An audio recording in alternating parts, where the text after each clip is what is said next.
从来没有分享过的。有一次他真的把我惹毛了，我竟然在办公室这样推他。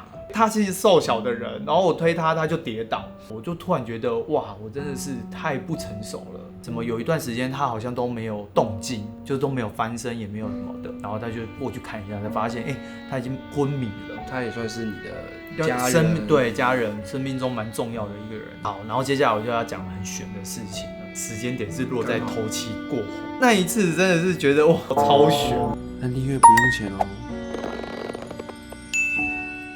大家好，我是企鹅。大家好，我是君哦。今天我们邀请君友来聊聊关于他第一任的故事。然后这故事是因为你看了我们的节目，怎么了？很不习惯我刚刚状态不一样吗？前一阵很开心，到现在对。然后听说今天这个故事是从来没有分享过的。对，我好像也是有吓到。我那时候大学生，就差不多23岁，他大我11岁。在认识我的时候，他跟我说他才25、26岁。他骗你这样？对，他骗我。然后在第一次见面的时候，他就把他家的钥匙给我，跟我讲他真实的岁数，就是大我11岁。在一个没谈过恋爱的小男生，就觉得我被骗了，所以我就决定今天见完他，我就不想跟他联系。但是他就把钥匙给我，然后我就觉得好吧，那就钥匙拿着。但是就可能也觉得他好像很喜欢我，然后我们就这样认识。但是因为真的差11岁，观念其实是落差很大。然后他又狮子座，对他的队伍，所以他对我的一些关爱都是比较强压式的。就例如说我买这个东西，你就是要吃，对你就是要吃，或者是你就是要收下。但其实可能我不需要这样。我们交往1年半，我压力是很大，所以到了我准备要入伍的时候，我那时候就下定决心说，我入伍的时候要跟他提分手。然后就在最后1个月的时候，我准备要入伍了，因为我们可能2个人也彼此感受到彼此要分开，依依不舍的感觉。对，就是反而是很非常心更黏在一起。对，甚至什么中秋节我们没回家，然后我们2个人就去吃火锅，就是那种小举动，我都会觉得是特别有感觉的这样子。退伍的前几天，然后我就回彰化，然后回彰化的时候，我就敲他说我要跟你分手，就超快的。我觉得那时候我自己很不成熟，应该也不敢讲吧。就是在当下在台北的时候还不敢讲，我才用网路讲，然后他就吓到嘛，因为我们真的在最后我要下彰化，他还送车，然后还给我一个娃娃，说你把这个娃娃带到军中，然后说我陪你这样子。对，然后我回到隔天就跟他说了分手，他隔天就下来，然后下来我还不想见他，就最后就真的分手，然后就入伍，然后军中压力很大，所以我有一次压力大到我就不得不打给他，然后我一打给他就爆哭，然后军中过完之后我就出来要找工作，我也不知道找什么工作。我是念教育的，我不想当老师，然后我又想要时间弹性，那他就是我保险的主管，就自己主动回去说不然我来做保险，因为他那时候刚好可能想要晋升，需要我们的制度是他需要人力，然后说好，那我就跟着你做，所以他就变成我主管。所以你们后来自从有在一起了吗？还没有啊，没有复合，就真的是朋友了，就变主管跟下属的关系这样。那你军中那段期间报复打给他之后还有什么故事吗？那时候好像倒数4个月吧，他就说反正就剩4个月，你就撑一下。因为那时候我其实圈内的朋友也没有这么多，那我就会觉得他还是很照顾我，他还是很为我着想。那你休假有去找他吗？没有啊，都没有去找他。他在台北4个月，只有一次啦。当11个月好像只有一次有去找他，就碰个面吃个饭这样。然后后来就工作啊，工作过程中，其实我们还是一直在吵架，那个落差跟不合还是一直在发生。然后有一次他真的把我惹毛了，我竟然在办公室这样推他。是工作上的事情在吵架，不是工作上的个人私事。工作上的事情，你直接推主管，我就太生气了。对，他是瘦小的人，然后我推他，他就跌倒。然后跌倒，他就有发出砰的一声，其他同事就有跑过来问说：“怎么了？”他站起来的回复是：“没有，我自己跌倒的时候，我就突然觉得哇，我真的是太不成熟了。”我就想说，对啊，我怎么可以？他又是我主管，又是我前任，然后又大我11岁的老人家，我怎么可以这样对他？然后所以其实这件事情一直在我心中都是很亏欠的，在他身上我其实有很多亏欠。后来有再复合吗？没有啊。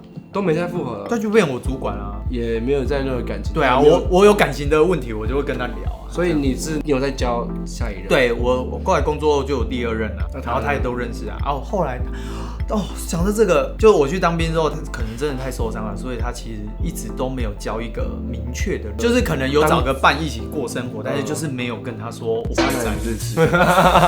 你是说他是发生什么事情？然后后来对，他是我主管，然后后来他转到内勤，所以我们变成不是同一个办公室，所以我也很少见。但是我们每年冬至，我们一定会聚在一起吃汤圆。然后后来有一年，就是吃完冬至我送完之后，他就肺炎。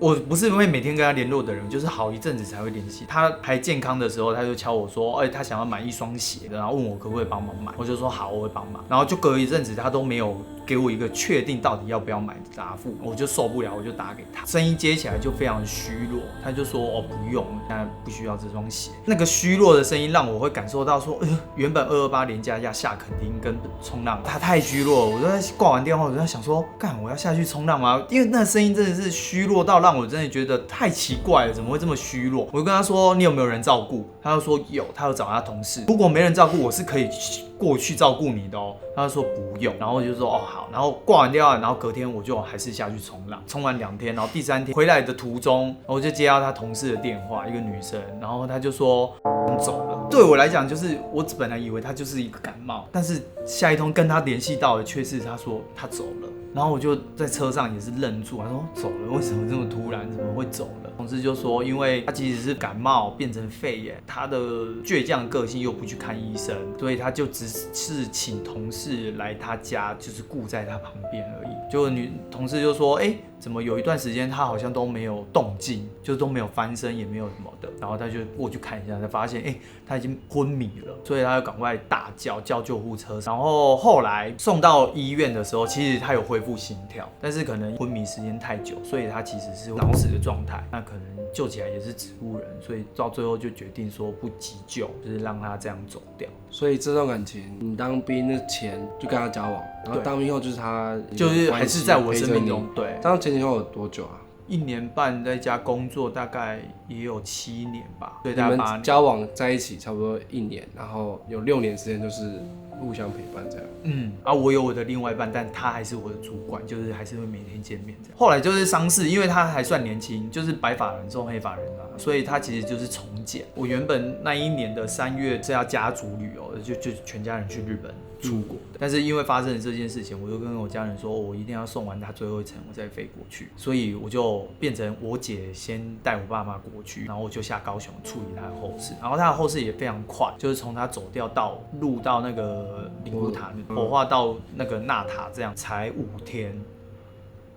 怎么那么快？因为就是他的生前遗愿说不要麻烦家人太多，然后假如说我走掉的话，就是放在跟爸爸的一个位置是同样的，这样就好。所以5天就解决掉这件事了。结束后的隔天我就飞去日本。那你也没有心情翻吧？对啊，就是也不会啦，就是觉得说，对，的确心情就蛮心少了一块的感觉。对，少了一块，蛮特别的。就算不是现任，就他也算是你的家人，对，家人，生命中蛮重要的一个人。好，然后接下来我就要讲很玄的事情了。我就飞到日本，然后的第2天是他的头七，因为5天嘛，然后第2天，对，他走掉的时间点是清晨的6点32分，日本的时间是快台湾1小时。我就是在睡觉。今天讲结论就是我梦见他，然后结果我看时间是7点34分，是过完整个头七过完的后1-2分钟。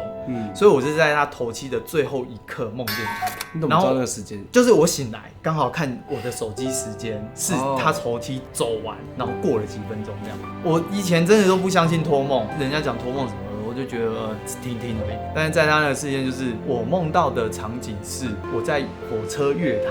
我在这个月台，他在那个月台，然后中间会有火车，有那火车一直经过，是有火车的，对。然后我就梦到他，我站在这边看到他，然后他牵着一个小朋友，那个小朋友是我刚跟他认识的时候不久，他就跟我说有一个外甥是白血病过世，我就梦到就是看到他在对向月台牵着一个小朋友，然后就跟我挥手，然后是笑着，下一刻就是火车就这样砰砰砰，然后他就不见了，然后过去，火车过完之后，对，他就不见了。然后就醒，时间点是落在头七过后，那一次真的是觉得哇超悬。现在想一想，还是会觉得说哇，很巧，就是真的对那个时间点跟那个场景，然后我就醒来就立刻跟他姐姐讲，然后那个外甥就是那个姐姐的小孩哦，然后姐姐就也是哭这样。那这个故事对你来说有什么影响？因为影响是他那时候也才40出头岁，好像真的没有说什么人比较老才会比较容易死，没有这件事，要走就是要走。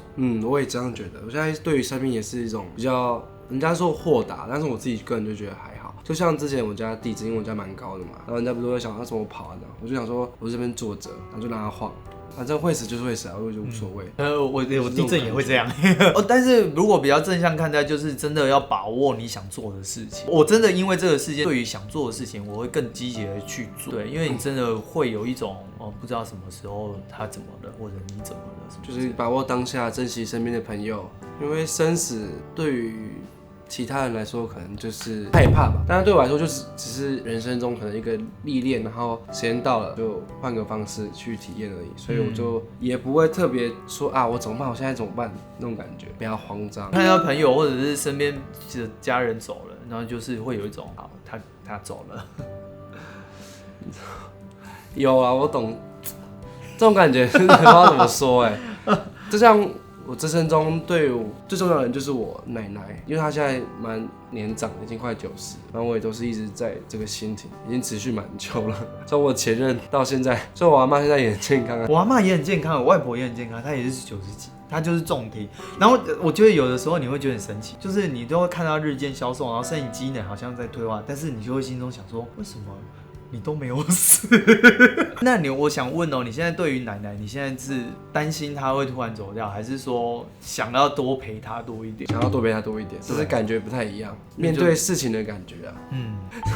或者觉得你刚才讲那段话会被攻击，会被攻击？不会，我不怕被攻击的原因是因为有的时候你活着如果不开心，或者是身体真的很不舒服，其实死真的对他来讲反而是一种解脱。像我第一任如果最后真的变植物人，其实对于他的活着其实是没有意义的，而且他可能更不喜欢，因为他是狮子座。对，其实真的对，有时候我会觉得生命就是有的时候他走掉了，他的精神或者他的力量其实是可以帮助活着的人，是可以更积极的去活着。对，所以其实我是蛮看待这件事情是这样子的。以上就是我们 Gino 今天分享他的第一任的故事，从未公开过的。对啊，真的。然后今天的心得金句就是把握当下，还有心境上的转态跟对于事件的看法。对于可能奶奶不是说什么担心她怎么样，而是快点去陪伴她。喜欢我的影片记得帮小孩帮我帮自己可以陪伴，拜拜，拜拜。